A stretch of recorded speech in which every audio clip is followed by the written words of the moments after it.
Greater Noida waste से खबर जलालपुर गांव में देखने को मिली, जहां पर एक बेटे को मुखाग्नि देकर लौटे पिता ने अपने सपने में भी नहीं सोचा होगा कि थोड़ी ही देर बाद उन्हें दूसरे बेटे को भी कंधा देना पड़ेगा।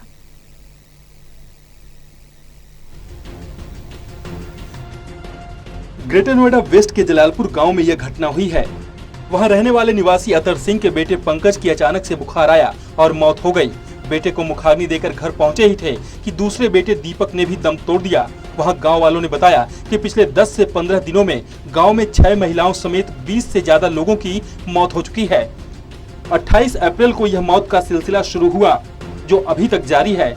जलालपुर गांव निवासी रविंद्र भाटी ने बताया कि उसके रिश्तेदार ऋषि नागर की भी अचानक देहांत हो गया था। उसी दिन उनके बेटे का भी देहांत हो गया। उन्होंने बताया कि ज्यादातर लोगों की मौत घरों में हुई है। गांव वालों के मुताबिक सभी को पहले बुखार आया और ऑक्सीजन लेवल लगातार घटता चला गया। गांव में लगातार हो रही मौतों से गांव वालों में दहशत है। उनका कहना है कि गांव में ऐसा कोई घर नहीं बचा है जिसमें मरीज की चारपाई ना बिछी हो। 28 हो गए। 28 मौत होगी। हाँ। पता चली है कि एक ही परिवार के 2 बेटा भी चले गए थे। हाँ बेटा। कौन है वो बच्चे? इसी गांव के हैं? हाँ इसी गांव। क्या नाम है उनका? बड़े की तो पता नहीं पता। अच्छा। हाँ छोटे की पता। एक ही दिन हुई थी दोनों की मौत? दोनों की एक दिन। तो कोरोना था दोनों को क्या? हाँ बुखार बन के और एकदम गला बंद हो। अच्छा। गांव में सैनिटाइजर वगैरह कुछ आया? प्रशासन आया कभी सैनिटाइज करने या कुछ? कोई ना आया भैया। गांव में हुई और इसके अलावा कई गांवों में ऐसी दुखद घटना हुई है कि एक एक परिवार से 2-2, 3-3 सदस्य।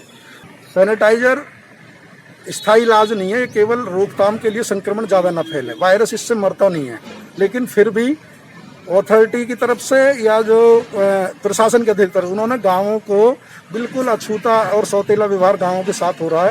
अभी तक कोई जांच गांवों में नहीं हो रही है और कितने मरीज हैं उसका कोई आंकड़ा नहीं है।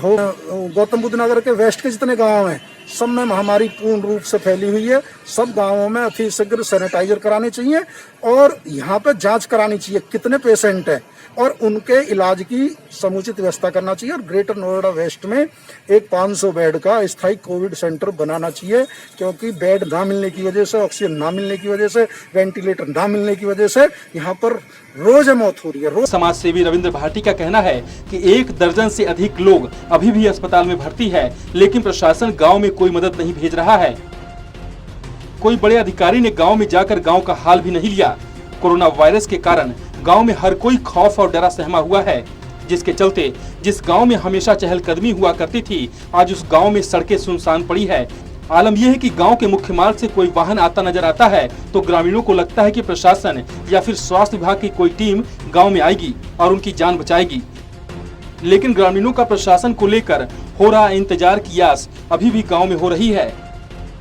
लोगों की ऑक्सीजन के अभाव में सांसें टूटती जा रही है। मेरी बहन को ऑक्सीजन लेवल काफी कम हो गया था, तो इसी वजह से फिर उनको हॉस्पिटल लेके गए।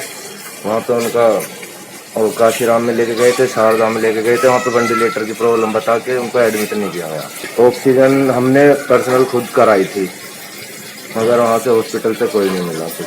वहाँ पे हमारे पास था तो उन्होंने काशीराम में थोड़ी देर के लिए ऑक्सीजन लगाई थी। फिर बोला कि यहाँ से अगर कहीं और लेके जाना है तो अब आप एम्बुलेंस बुला लो और वहाँ से लेके चले।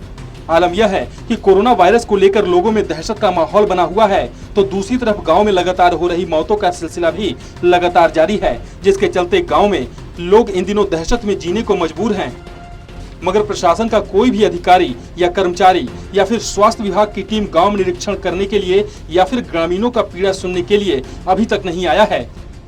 जलालपुर के निवासी बुजुर्ग सरोज का कहना है कि उनके गांव की मुख्य सड़क पर खाट बिछाए इस आस में बैठी रहती है कि कभी तो भगवान का दूत बनकर जिला प्रशासन और स्वास्थ्य विभाग की टीम को लेकर आएगा और गांव में कैंप लगाकर ग्रामीणों को उपचार दिलाएगा और गांव में फैले इस डर के माहौल को समाप्त करेगा। लेकिन जिस आस और विश्वास के साथ वह रोज जिला प्रशासन के आने का इंतजार करती है, वो आस और विश्वास टूटती जा रही है।